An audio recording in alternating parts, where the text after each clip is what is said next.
Hmm.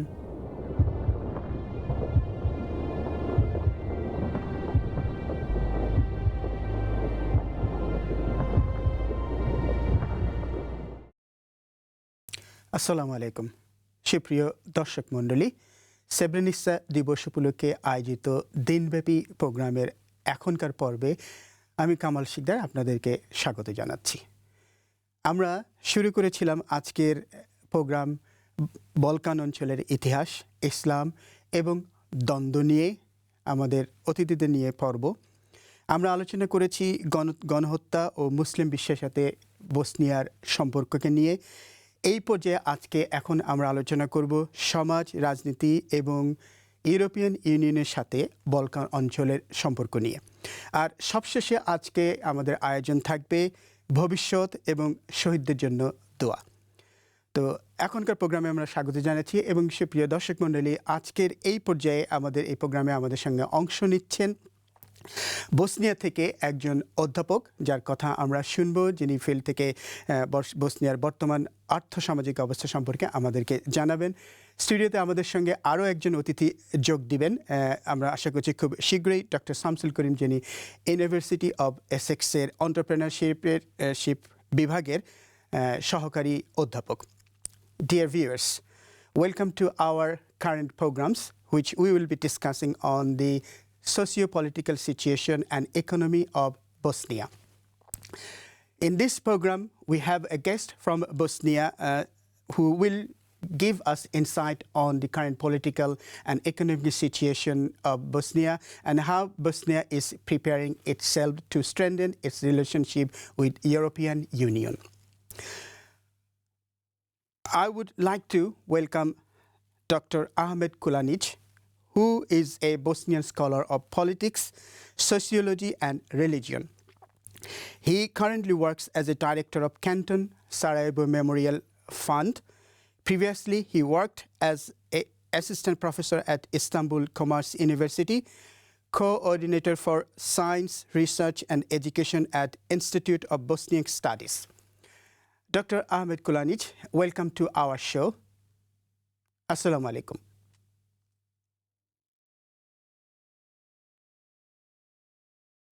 It's a great pleasure to be with you today. Oh, thank you very much.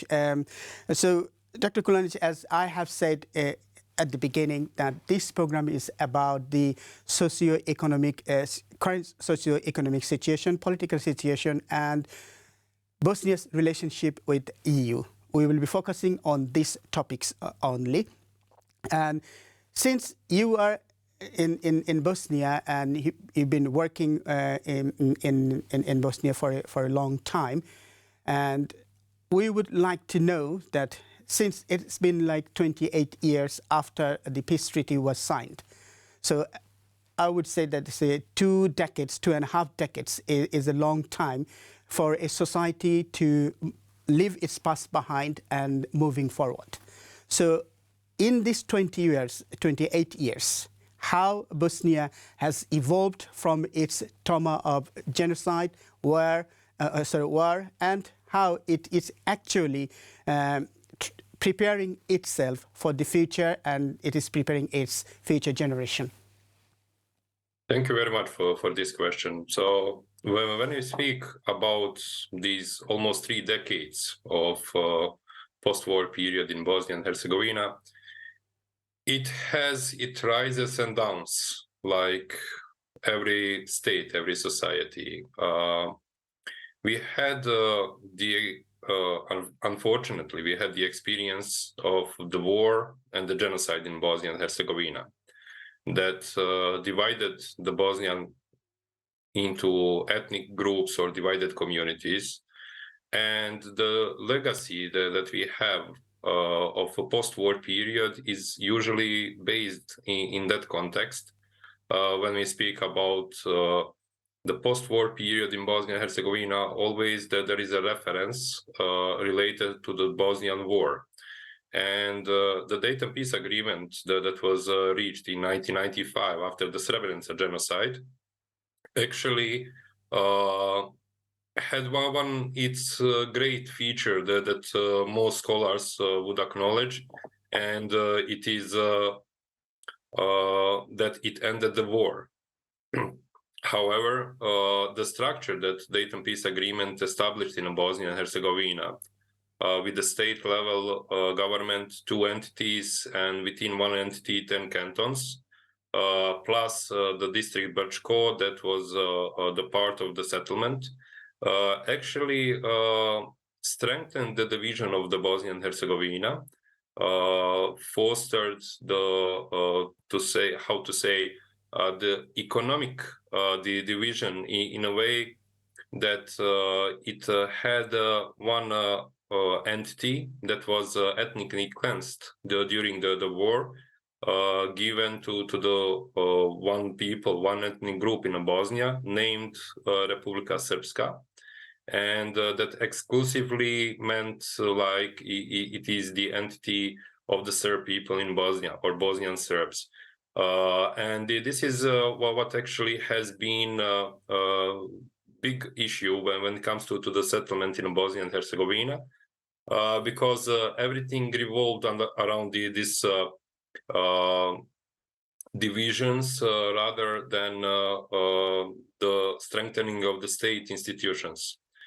Also, in these 28 years since the signing of the peace agreement, we had a problem when it comes to the, let's say, huge, at one point of time, that there was a big involvement of the international community, that through the Office of High Representative, which is also the part of the Dayton Agreement, actually imposed a couple of laws or several laws in Bosnia at the state level. The laws related to the car plates, for instance, to the flag of Bosnia and Herzegovina, some other related to the High Judiciary and Prosecutor Office.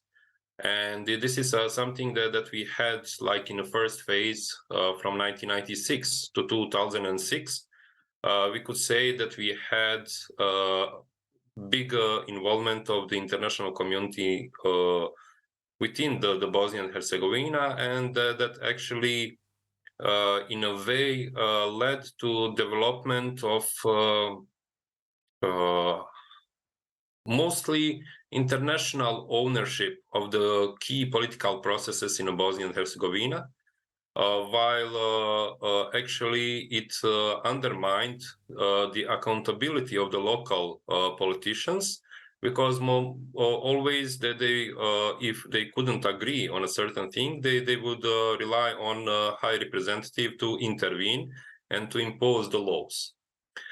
Since 2006, there is a shift in international politics when it comes to the position of Bosnia and Herzegovina, mostly because international community wanted to reduce its involvement in order to enable Bosnia and Herzegovina to transform itself into the path of European Union, to the process of signing the agreement and accession.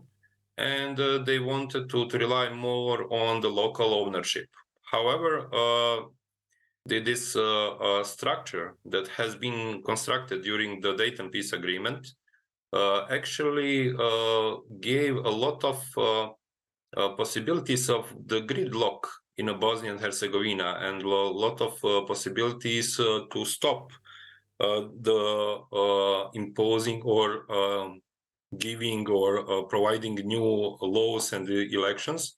So basically, if just one of the 3 ethnic communities, either Bosnian Serbs, Bosnian Croats, or Bosniaks, they don't agree upon certain thing or upon certain law, it cannot pass at the state level. And this is something that actually led to the a lot of local crises that have emerged in the period from 2006 until today. And especially in the last couple of years, where the entity RS leaders are trying to separate themselves or advocate the division of a state, even to much more extent than it was immediately in the years after the Dayton Agreement has been reached or after the peace settlement has been agreed upon.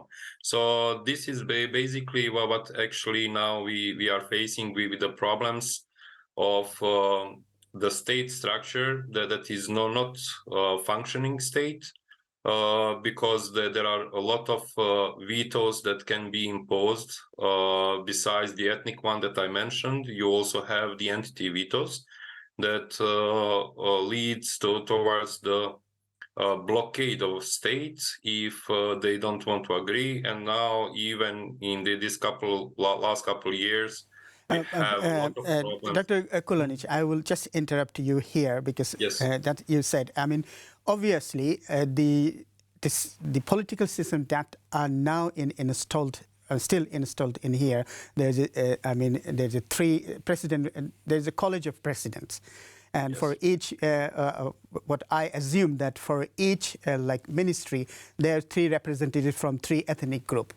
So obviously, Yes. this will not give an opportunity to reach consensus within the groups, because everyone should have a different opinion and different agenda and different interest.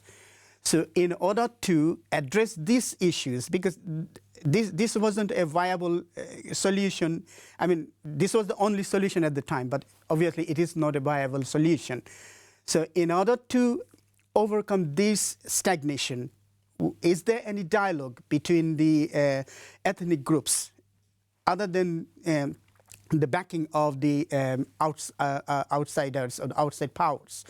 How these 3 ethnic groups actually trying to reach to a consensus?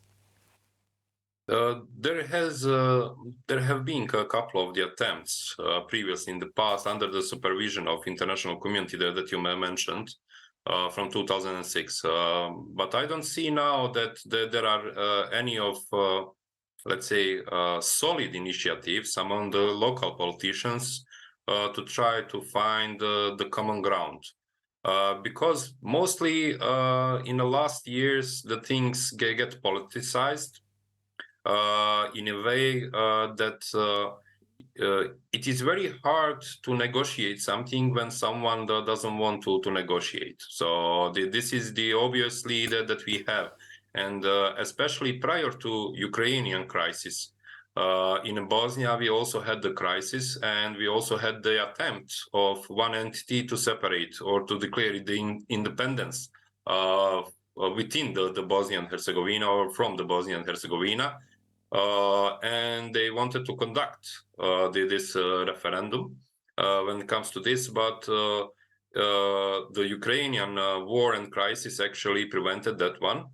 And also we have a problem now, the reflection of the global politics within the Bosnia and Herzegovina that is divided, and we have a problem when it comes to the mostly politicians from Republika Srpska. They don't want to accept almost none of the state institutions, and just they want to renegotiate the Dayton Peace Agreement to gain more independence within the state, or to have the full independence as the separate state. So basically, there are very few local initiatives that can lead towards, let's say, reconciliation or towards finding some solution, especially because the system that has been created leaves very small space for any of the ethnic groups within the Bosnia to be able to renegotiate the current political settlement. So it is very complex. If you have, for instance, the simple majority within the parliament, besides that, in order to change any part of the constitution, you need also the majority from 2 entities, from each of the entity, and also you need the majority from the ethnic groups. And this is something that actually causes a lot of problems when it comes to finding any solution. When it comes to the basic things, for instance, the economic issues, sometimes there is or the politicians give the hope when it comes to this agenda, but actually in a couple of days, they go back to their national or ethnic rhetoric, and it stops and prevents any future dialogue, especially when you have someone that is undermining the state institutions, that it is a problem. So we also agreed as a state to follow the European path. Last year, we have been given the candidate status, but since December last year, we didn't make any step forward when it comes to the accession process. Even though all the politicians agree that European Union is the future of the state, however, none of them is working towards it. One thing is clear, because if the Bosnia can become the member of European Union, this will actually de-escalate the tension within the ethnic line, I would say. This will actually work as a very good incentive to get rid of that tension. So why do you think, why don't the European Union leaders can't understand that and accelerate the process? I heard that last year when Merkel was going away, and she prophesied that, okay, South Balkan will be part of the European Union very soon. But after that, actually no practical initiative has been taken in terms of European Union. So to convince the European leader, I mean, what can the Bosnian do? It is very hard, let's say, to speak from that perspective, how to convince the European Union leaders to accept Bosnia and Herzegovina.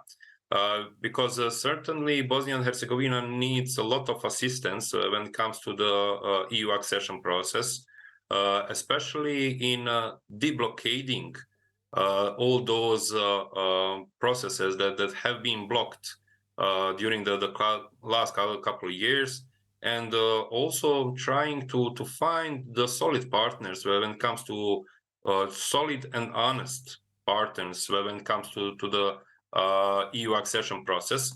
Now we also have the problem of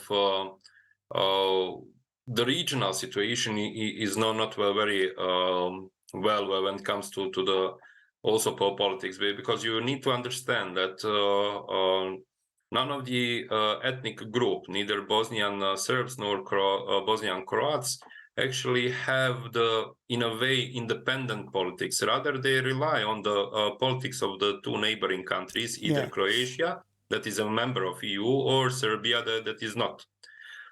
So in this context, it is very important to understand the Balkan region as a whole region when it comes to the EU accession process, because even when Bosnia wanted to join, or majority of the Bosnian citizens, they want to join EU and NATO, but the political elites actually do not fulfill all what is required from them. And European Union leaders actually should more pay attention to the local levels when it comes to the establishing or finding the partners that will work on the implementation of the Dayton Peace Agreement, but also the transformation of the ownership of the key political processes in Bosnia. Why this is important? So if you have a constitutional court as the institution that finds more than 100 its decisions that some of the politicians actually violated the parts of the constitution, or that the laws were violated and they are not implemented, this is something that is really serious. We also have the decisions of European Courts of Human Rights backdated in 2007, 2006, that are not implemented, and no one is actually forcing the local politicians to implement those court decisions, even though they are discriminatory towards one or another ethnic group or towards the minorities. And Okay. this is a system that actually in the first preambula of its constitution is speaking about the Convention of on Human Rights. But when it comes to the first couple of the articles of its constitution, actually it violated those conventions. Yeah. So this is something that should be unblocked in order to, let's say, to seek the European perspective. And European Union, as a union, I think they don't have a clear politics or clear agenda what they want to do with the Balkan as a region. But especially thank you, Dr. Kalanić. We'll come back to this one after a while. I would like to welcome Dr. Samsul Karim to our program. Thank you. Who is actually stuck in the traffic. Yeah. So, সুপ্রিয় দর্শক মণ্ডলী, আমরা স্বাগত জানাচ্ছি আমাদের দ্বিতীয় guest doctor Shamsul করিমকে। আমি আগেই বলেছিলাম যে তিনি ইউনিভার্সিটি অব এসেক্সের এন্টারপ্রেনারশিপ বিষয়ের সহকারী অধ্যাপক। তো আমরা আলোচনা করছিলাম ডক্টর কালানিচের সাথে বসনিয়ার আর্থসামাজিক অবস্থা নিয়ে, যেটা আমরা আপনার কাছে ফেরত আসবো, আপনার কাছে জানতে চাইবো ওই বিষয়টা নিয়ে আর কি। After continuing with Dr. Kalanić, we'll be going for a very short break very soon. So what Dr. Kalanić was saying, we want him to conclude that one as well.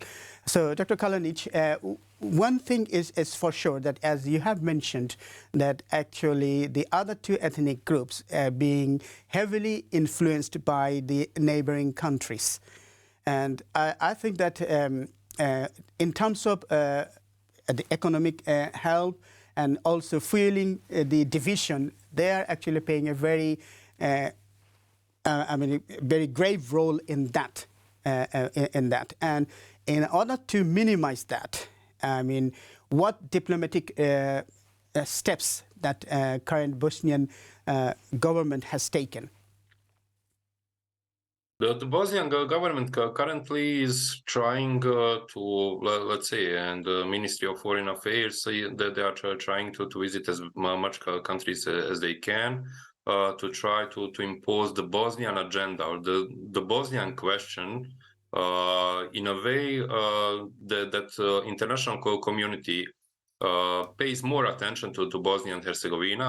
We all know that now focus is on Ukrainian war, and the all international communities and international organizations are focused over there.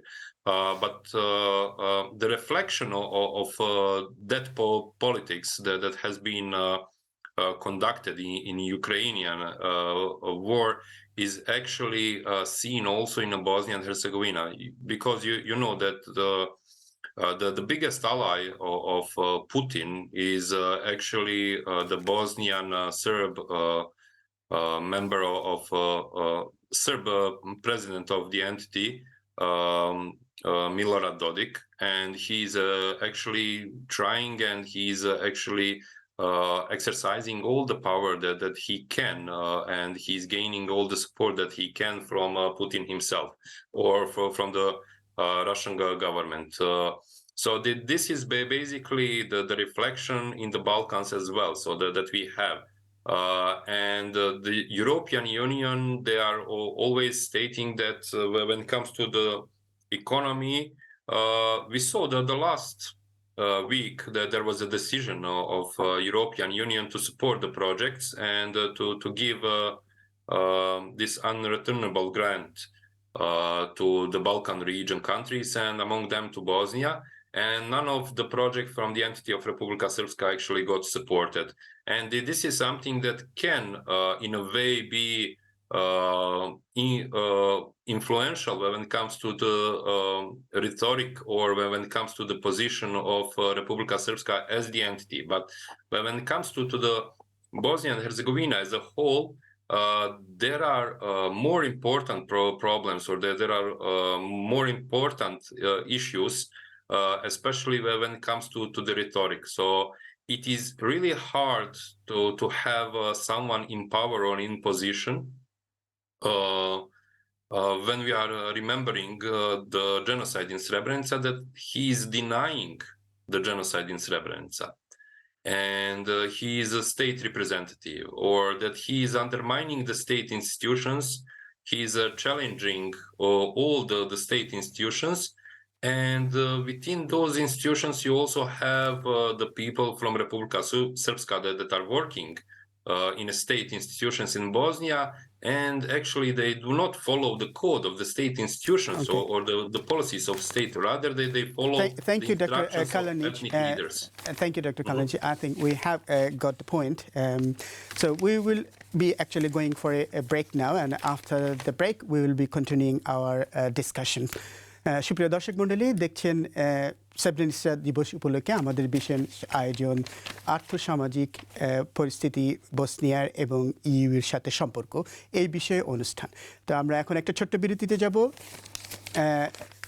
যাব এবং বিরতির পর আমরা আবার ফিরে আসব।